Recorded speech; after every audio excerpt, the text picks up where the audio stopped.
खाना बनल खाना ना खाए देत हुआ भैया, बिनु गुना का गाली देत हुआ ना, हमने कावन गलती मतलब कही। इस बात से आप लोग चिंतित हैं हाँ कि हमें गालियां मिल रही, हमें बेवजह परेशान किया जा रहा है, इसलिए आप लोग खाना पीना नहीं खा रहे। ना खाती भैया, चिंता रही ने।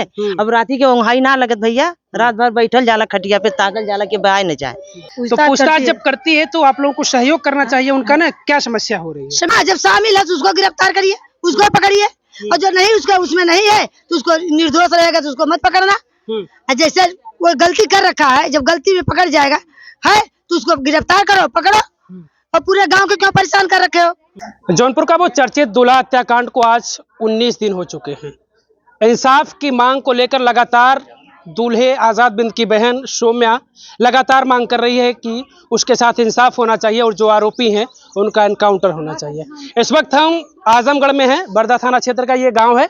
ये पीछे थोड़ा सा वो तस्वीर दिखाई, ये जो घर है ये प्रदीप बिंद का घर है। ये उसी प्रदीप बिंद का घर है जिसके ऊपर आरोप ये लगा है कि वही गोली मारकर दूल्हे आजाद बिंद की हत्या किया है। इसमें 3 आरोपी हैं, तीनों के ऊपर 1-1 लाख रुपए प्रशासन ने इनाम भी लगा दिया है। गांव की ये महिलाएं हैं तमाम, इनसे हम बातचीत करते हैं। महिलाएं नाराज दिख रही हैं, और किस बात से ये नाराज हैं, क्या इन्हें समस्या हो रही है? क्योंकि जब प्रदीप बिंद का घर है, वो आरोपी है, तो उसके घर पर जो भी कुछ हो रहा है, आप एक बार तस्वीर में ये भी देख लीजिए कि उसके घर के अंदर तोड़फोड़ हुई है। हमने आपको 2 आरोपियों के घर की तस्वीर दिखाई थी, भोले राजभर और रवि यादव के घर पर जो तोड़फोड़ हुई थी, वही चीजें यहाँ भी हुई। हालांकि वो तोड़फोड़ किसने किया है, पुलिस ने भी ये पुष्टि नहीं किया, पुलिस ने भी ये स्वीकार नहीं किया कि हमने तोड़फोड़ की है। ये तोड़फोड़ क्यों हुई है, कौन किया है, इसकी जानकारी कोई भी नहीं है। लेकिन तोड़फोड़ की जो प्रक्रिया है वो यहाँ भी हुई है। 2 आरोपियों की यहाँ पहले हो चुकी थी, प्रदीप के यहाँ भी हुई है। गाँव की महिलाएं, इनसे बातचीत करते हैं कि आखिर ये किस बात से नाराज है, क्या इन्हें समस्या हो रही है। माता जी, गाँव की हैं आप? गांव खई साहब हुआ हमारे घरे में जाई ना, हमारे बिटिया से मोबाइल छोड़ लेना, हमार बिटिया गड़ कापत है, हमहू डेरात है। रोज आवत हुआ कि नाव बताओ कितना दिन भगे तोरे दुआरे इतना खटिया भी चले चरपाई। जैसे अब हम भैया पढ़े लिखे ना मतलब ना बोल पाई, जैसे बोली वैसे बताई।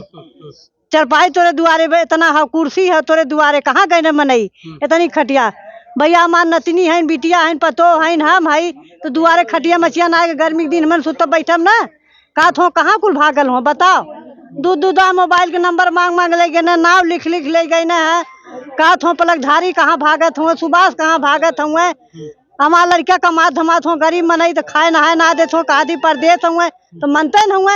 आए दुआरे गाड़ी देत हो भैया, पैसा बच छीन ले, गहना छीन ले, मोबाइल छीन ले ना, गाड़ी के नंबर ले लेना, तो हम लोग के छू ले के हेरब के बताए कहाँ पुलिस रहना, कहाँ में नहीं रहना है। तो क्या कहना चाह रही हैं आप, पुलिस से क्या कहना चाह रही हैं, समस्या जो आपको हो रही है क्या कहना चाह रही हैं? हम डेरात है भैया, कहा तो ये के बंद कर 1 लाख रुपया ले, हम गरीब। ये कौन कह रहा है? वो पुलिस लोगन कहा हुआ इतना ले तो छोड़ब, चल निकल घर में, बताओ हाथ दे खींच ले, तो हमें लड़की हाथ दे खींच लेना मोबाइल छोड़ के। हमारी लड़की गड़ कापे लगल, नंबर 11 बोल दे, बताए ना पौले, कहा बताओ नहीं बताए ला दब।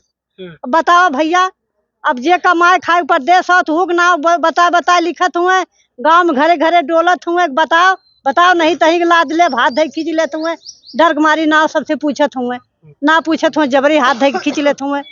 लुलू तो इस बात से आप लोग परेशान है कि आप लोगों को परेशान किया जा रहा है। पुलिस जब ऐसे मामलों में दबिश देती है, वो आरोपी के घर पर भी देती है दबिश, या फिर पुलिस को जहां शक होता है, शक के आधार पर भी पुलिस उसके दोस्तों के घर पर, उसके रिश्तेदारों के घर पर भी दबिश देती है, वहां पूछताछ करती है। भैया वो लोग आवे न तो हमसे पूछना है, मतलब लड़का ना नाम पूछना, हम बताए दिली तो कहा हम काली हमारा लड़का बम्बई चल गई ना, शादी बीत गई न, कहा तुम बड़े हाली भेज दिलू। हम काली हाँ साहब गरीब मने है, कर्जा रिनिया रहा है गई न। कहा थे कि आप प्रदीप को जानती हो, हम काली नहीं सब प्रदीप को हम नहीं जानते हैं, पर करण यादव को जानती हो, हम काली नहीं सर हम नहीं जानते हैं। सबके गांव भर के पूछत हुआ, हम सबके जानत है भैया, जब जानब हुआ बताई। तब एक बाद कहा तुम्हें ठीक है हम फिर जा रहे हैं, अब आएंगे तो सबको उठा के ले जाएंगे, तब पता चलेगा, लेडीज भेजेंगे हैं। अब गाली दे रहे हैं, बोलो गंदी गंदी गाली दे रहे हैं, तो कितना बर्दाश्त करा। खाना बनल खाना ना खाए देत हुआ भैया, बिनु गुना का गाली देत हुआ ना, हमने कावन गलती कही। इस बात से आप लोग चिंतित हैं कि हमें गालियां मिल रही, हमें बेवजह परेशान किया जा रहा है, इसलिए आप लोग खाना पीना नहीं खा रहे। ना खाती भैया, चिंता रही ने। अब राती के ओंघाई ना लगत भैया, रात भर बैठल जाला खटिया पे, ताकल जाला के बहाय न जाए।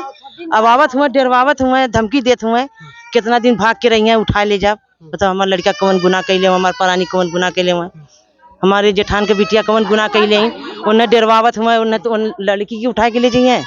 हाँ चलिए देखिए, तमाम आरोप लगा रहे हैं गांव की वो महिलाएं हैं। आप भी गांव से हैं माता जी? हाँ भैया गांव से ही चिकित्सा ये बताइए, पुलिस जब आती है तो किसी आरोपी अपराधी को ढूंढती है तो लोगों से पूछताछ करती है, तो पूछताछ जब करती है तो आप लोगों को सहयोग करना चाहिए उनका ना, क्या समस्या हो रही है? समस्या यही है भैया, जो कोई काम करता था कोई बताता नहीं, किसी को बताता नहीं ने साथी संगाती बच्चे रहते साथ में, तब वो बच्चे के साथ में रहने का मतलब उनको भी पकड़ो, जो काम करा है गलत करा है सही करा उसके ऊपर आरोप लग रहा है उसको गिरफ्तार करो ने।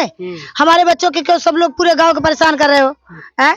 और उस समय हम भी सुने थे बच्चे शादी में गए थे, यहाँ कोई बच्चा नहीं था, एकदम बिल्कुल बच्चे शादी में गए थे, उन लोग के कैसे पता चला? तब बच्चे लोग के डर के मारे जब इसका नाम आ गया प्रदीप का तब बच्चे लोग वहाँ से निकल चले। इस पर लगातार दबाव बन रहा है क्योंकि जब उसकी बहन इंसाफ की मांग कर रही है, आज 19 दिन हो चुके, लगातार दबाव बन रहा है, तो वो और तेजी से काम कर रहे हैं कि उसको आरोपी को हम पकड़े। तो आरोपी को पकड़ने की जब वो कोशिश कर रहे हैं तो आप लोग नहीं चाहते कि सौम्या के साथ इंसाफ हो, पकड़ा जाए? बिल्कुल इंसाफ हो भैया, बिल्कुल। उसका भाई गया है, उसका उनका बेटा मरा है, हमारे लोग भी दर्द है, किसी जैसा बेटा के मारेंगे तो किसी अपने बेटे के लिए दर्द है, उनके बेटे के दर्द है, उनके लिए इंसाफ दिया जाए जैसा हो सके, जितने जल्दी हो सके इंसाफ दिया जाए। आपके गांव का जो प्रदीप बिंद है अगर ये उसमें शामिल है तो आप लोग चाहते हैं कि इसके ऊपर कार्रवाई होनी चाहिए? हाँ, जब शामिल है तो उसको गिरफ्तार करिए, उसको पकड़िए, और जो नहीं उसका उसमें नहीं है तो उसको निर्दोष रहेगा तो उसको मत पकड़ना। जैसे वो गलती कर रखा है, जब गलती में पकड़ जाएगा है तो उसको गिरफ्तार करो, पकड़ो, और पूरे गांव को क्यों परेशान कर रखे हो? है सब माँ बहन बेटी को आकर के गाली दे रहे, ये गलत बात है ना। है उनको भी सब कुछ समझना चाहिए कि हाँ किसको पकड़े किसको क्या कहे, उनको भी भाई न्याय उनको दिलाओ, उसका भाई मरम हुआ, उसका लड़का बेटा खत्म हुआ, उनको भी दर्द है, उनको जो ऐसा कर्म करा है उसको पकड़ो, उसको अपन सजा दिया, और बाकी पूरे गांव के परेशान करे से क्या फायदा है? कोई भाग रहा है, कोई खाना नहीं खा रहा, कोई कैसे कर रहा है, जो मुलजिम उसको पकड़ो। है उस टाइम जो बच्चे गए बारात में, हम भी सुने बारात में गए कोई नहीं था घर पे, है अब कैसे कैसे क्या हुआ, वहाँ हुआ आगे यहाँ लग गई, बोले कि हाँ ऐसा हो गया है, ये दोषी जो है उसको पकड़ो ने। पुलिस इस मामले में कभी कभी होता यह है कि अपराधियों को पकड़ने के लिए सख्ती बरतती है, सख्ती से पूछताछ लोगों से करती है। जब उसे कभी शक होता कि ये उसका दोस्त था, पहले इससे इसकी दोस्ती थी, पहले ये बातचीत करता था, परिवार से लगाव था, तो पुलिस सख्ती से थोड़ा सा पूछताछ करती है। लेकिन ये लोग आरोप लगा रहे हैं कि गाली गलौज करती है। गाली दे रहे, जो पूछताछ करो इज्जत से करो, इज्जत से जाओ का पूछ के, जो जानकारी है ये लफड़ा में कोई जानता जब भी नहीं बात बोलेगा कुछ उल्टा सीधा, जो सब कुछ क्यों अपना जान भी जाएगा दूसरे के पीछे है। जब ये गुनाह का जो गुनाह करा है नहीं वो उसको भी ले जा रहे हैं, जो गुनाहगार उसको भी छोड़, उसको नहीं पकड़ रहे हैं, फालतू बच्चों के क्यों परेशान कर रखे हैं?